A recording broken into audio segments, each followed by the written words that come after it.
যে কাউকে প্রেমের জন্য রাজি করানোর নিনজা টেকনিক। আপনি কি কাউকে মনে মনে অনেক পছন্দ করেন এবং আপনি চান সেও আপনাকে পছন্দ করুক, তার বুকের ভিতরের কিছু জায়গা আপনার নামে দলিল করে দিক? যদি তাই হয় তাহলে আপনি সঠিক ঠিকানাতে এসেছেন। না, এটা দলিল অফিস নয়। তবে এই ভিডিওতে আমি একটা কৌশল শেখাতে যাচ্ছি। আপনি যদি এই কৌশলটি আজ থেকেই ফলো করেন তো আমি কথা দিলাম, আপনি যার জমি দখল করতে চান, যাকে পটাতে চান, সে আজ থেকে আপনাকে একটু একটু করে ভালোবাসতে শুরু করবে এবং আশা করা যায় খুব অল্প সময়ের মাঝেই সে পুরোপুরি আপনার প্রেমে পড়ে যাবে। আর সবচেয়ে মজার ব্যাপার হলো, এই কাজটি করার জন্য আপনাকে বেশি কিছুই করতে হবে না, জাস্ট কৌশলটি জেনে রাখলেই হবে। তো তাহলে আর দেরি কেন, চলুন ভিডিওটি শুরু করা যাক। তো আপনি যদি সেই মানুষটিকে এখনো এটা না জানিয়ে থাকেন যে আপনি তাকে পছন্দ করেন বা ভালোবাসেন, তাহলে যত তাড়াতাড়ি সম্ভব যে কোনোভাবে আগে সেই মানুষটিকে এটা জানান যে আপনি তাকে পছন্দ করেন বা ভালোবাসেন। একদম না, ভুলেও প্রপোজ করে সেটা জানাতে যাবেন না, এই পাপটি করবেন না। তাহলে কিভাবে জানাবেন আর কেনই বা তাকে এটা জানাতে হবে সেটা বুঝিয়ে বলতেছি।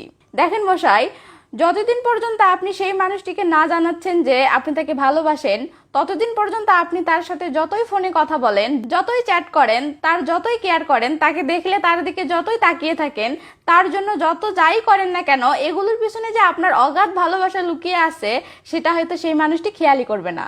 সে বুঝতেই পারবে না যে আপনি যে তাকে দেখলে তার দিকে হাঁ করে তাকিয়ে থাকেন সেটা তার সাইজ দেখার জন্য না, বরং তার চেহারাটা প্রাণ ভরে দেখার জন্য করেন। তাকে অনলাইনে পেলেই আপনি যে তাকে মেসেজ করেন সেটা টাইম পাস করার জন্য নয়, বরং এটা তার প্রতি আপনার ভালোবাসার টানে করেন। আপনি যে তার এত কেয়ার করেন, সে খাইছে কিনা, হাঁকছে কিনা, এত খোঁজ খবর নেন, সেটা আপনি তার ভাইজান হিসেবে নয় বরং জান হিসেবে করেন। তো এটা গেল প্রথম কথা, যে তাকে আগে জানাতে হবে যে আপনি তাকে পছন্দ করেন বা ভালোবাসেন, যাতে করে আপনি তার সাথে যা যা করবেন সেগুলোর মাঝে যেন সে সবসময় একটা ভালোবাসার গন্ধ পায়। তাকে দেখলেই বা তার সাথে কথা বললেই আপনার চোখে মুখে বা ভয়েসে যে ভালোবাসার ছাপ ফুটে ওঠে সেটা যেন সে খেয়াল করতে পারে। তাছাড়া তো মুশকিল রে ভাই, তাকে দেখলে ভালোবাসায় আপনার চোখ লাল হয়ে উঠবে, অথচ সে ভেবে নিতেই পারে আপনি গাঁজা খেয়ে হয়তো চোখ লাল করেছেন। তো যাই হোক, এবার আসি কিভাবে ভালোবাসার কথা জানাতে হবে। আই লাভ ইউ, আমি তোমাকে ভালোবাসি, তুমি আমাকে ভালোবাসো কি না সেটা জানিও, আমি তোমার জবাবের অপেক্ষাতে রইলাম। এমন বালের স্টাইলে জীবনেও জানাবেন না। এভাবে জানানোর চেয়ে বরং বাজার থেকে একটা কুড়াল কিনে এনে নিজের পায়ে নিজের চোট মেরে পা কাটবে কিনা সেটা চেক করে দেখার রিস্ক নেওয়া অনেক ভালো। তাই এভাবে না বলে বরং এভাবে বলুন, তোমার সাথে কথা বলতে আমার অনেক ভালো লাগে, তোমার সাথে কথা বললে কেমন জানি একটা শান্তি অনুভব করি। একদিন তোমার সাথে কথা না বললে বা তোমাকে না দেখতে পেলে সেই পুরো দিনটি আমার মন খারাপ হয়ে থাকে। আমার মনে হচ্ছে আমি তোমাকে ভালোবেসে ফেলেছি। না, টেনশন নিও না, ভেবো না যে আমি তোমাকে বলবো আমার সাথে রিলেশন করো, কারণ আমি তোমাকে ভালোবেসেছি। তার মানে এই নয় যে তোমাকেও আমাকে ভালোবাসতেই হবে। তোমাকে আমার ভালো লাগে তাতে কি, আমাকে হয়তো তোমার ভালো নাও লাগতে পারে, অথবা তোমার অন্য কাউকে পছন্দ থাকতে পারে। তাই আমার সাথে রিলেশন করো বা না করো সেটা অন্য ব্যাপার, শুধু এখন তুমি আমার সাথে যেভাবে কথা বলো এইভাবে সব সময় কথা বলিও, তাহলেই হবে। আর তুমি আমাকে ভালো না বাসো, শুধু তোমাকে ভালোবাসার অধিকারটুকু আমাকে দিও, তাহলেই হবে, তাহলেই আমি খুশি। অনেকেই ভাবতেছে এটা আমি কি সর্বনাশ করলাম, যে গাড়িকে আপনি ড্রাইভার হয়ে চালানোর স্বপ্ন দেখতেছিলেন সেই গাড়িতে আমি আপনাকে প্যাসেঞ্জার বানিয়ে দিয়ে বসিয়ে দিলাম। আরে মশাই, আগে এটা তো বোঝার চেষ্টা করুন আমি কেন এমনটা করলাম। পুরো ভিডিওর মূল খেলা তো এখানেই। যখন আপনি কোনো মেয়েকে বলবেন আমি তোমাকে ভালোবাসি, তোমার সাথে রিলেশন করতে চাই, তখন মেয়েটির কাছে মাত্র দুইটি অপশন থাকে। এক, আপনাকে গ্রহণ করা। দুই, আপনাকে আজ থেকে এড়িয়ে চলতে শুরু করা, গ্রহণ না করা। তো মেয়েটি প্রপোজে রাজি হলে তো ভালো, আর রাজি না হলে আপনার পিছনে বাস গেল। আর এখানে সবচেয়ে রিস্কের ব্যাপার হলো, এমন প্রপোজে 90% ক্ষেত্রেই বাসই যায়। আর এমনটা হলে মেয়ে যখন আপনাকে এড়িয়ে চলা শুরু করবে, আপনার নাম্বার ব্লক করে দিবে, তখন আপনার এক ব্যাগ ভালোবাসা আপনার কাছেই পড়ে থাকবে। মেয়েটিকে সেগুলো আর কোনোদিন চেন খুলে দেখানোর সুযোগ পাবেন না। ব্যাগের চেনের কথা বলতেছি, কিন্তু উল্টোপাল্টা ভাবলে খবর আছে আপনার।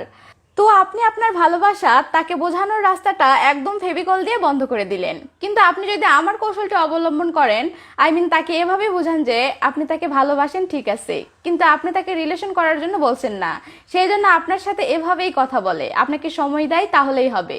এতে করে কি হবে জানেন, মেয়ের মনে আপনার প্রতি ভালোবাসা থাকলে তো হয়েই গেল। আপনি তাকে ভালোবাসেন এটা জানার পর মেয়ে নিজেই আপনার সাথে রিলেশন করা শুরু করে দিবে।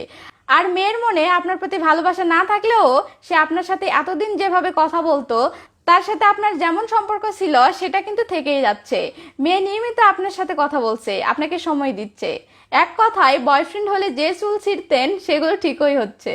তবে হ্যাঁ, বয়ফ্রেন্ড হলে মাঝরাতে যে রসের আলাপ করতে পারতেন আর ঘুমানোর আগে প্লিজ যান একটু চুমু দাও তাহলে ঘুমিয়ে যাব বলে যে নাকামো করতে পারতেন, সেটা এখন করতে পারছেন না। এটা ঠিক আছে, কিন্তু মেয়েটি যেহেতু জেনে গেছে যে আপনি তাকে ভালোবাসেন, কাজেই এখন থেকে মেয়েটি আপনার প্রতিটি আচরণে ভালোবাসা দেখতে পাবে। আপনার প্রতিটি কথার মাঝে সে ভালোবাসার স্বাদ পাবে।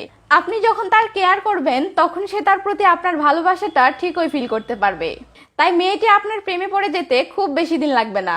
আচ্ছা, এটাও কল্পনা করে নিলাম যে আপনার চেহারা হিরো আলমের মতো, অথবা আপনার বাবার টাকার গাছ নেই, তাই মেয়েটি সেদিন আপনার প্রপোজে রাজি হয়নি, অথবা মেয়েটির অলরেডি একটা বাবু আছেই, তাই সেদিন সে আপনার গোদ নিতে রাজি হয়নি। কিন্তু আপনি যখন এভাবে তার সাথে বন্ধুর মতো মিশতেই থাকবেন, স্বার্থহীনভাবে তাকে ভালোবেসে যাবেন, সে আপনাকে তার গাছের মালিক বানালো না। এরপরেও আপনি যখন ফল খাওয়ার আশা ছাড়াই গাছে নিয়মিত পানি দিয়ে যাবেন, তখন মেয়ের মন গলতে কয়দিন লাগবে বলুন? আর এদিকে আপনিও যদি একটু একটু করে মেয়েটির মনের দরজাটা খোলার চেষ্টাটা চালিয়েই যেতে থাকেন, তো মেয়েটির থেকে বয়ফ্রেন্ডের সার্টিফিকেট পেতে বেশি দিন লাগবে না। কারণ আজকাল সঠিক লাইন গার্ড জানা থাকলে চেয়ারম্যানের থেকে চারিত্রিক সার্টিফিকেট পেতে আর মেয়েদের থেকে বয়ফ্রেন্ডের সার্টিফিকেট পেতে বেশি সময় লাগে না। তো এই ছিল আজকের ভিডিওটি কেমন লেগেছে সেটি কমেন্ট করে না জানালে এক একজনকে পিটিয়ে তক্তা বানিয়ে দিব। আর কমেন্ট করতে যাওয়ার আগে লাইক বাটনটিতে আদর করেই যায়েন। আর হ্যাঁ, রাস্তাঘাটে মেয়েদেরকে ফলো না করে আমার ফেসবুক পেজটিতে ফলো করুন, মজা পাবেন, সাথে টিপসও পাবেন। তো ভালো থাকবেন সবাই, বাই বাই।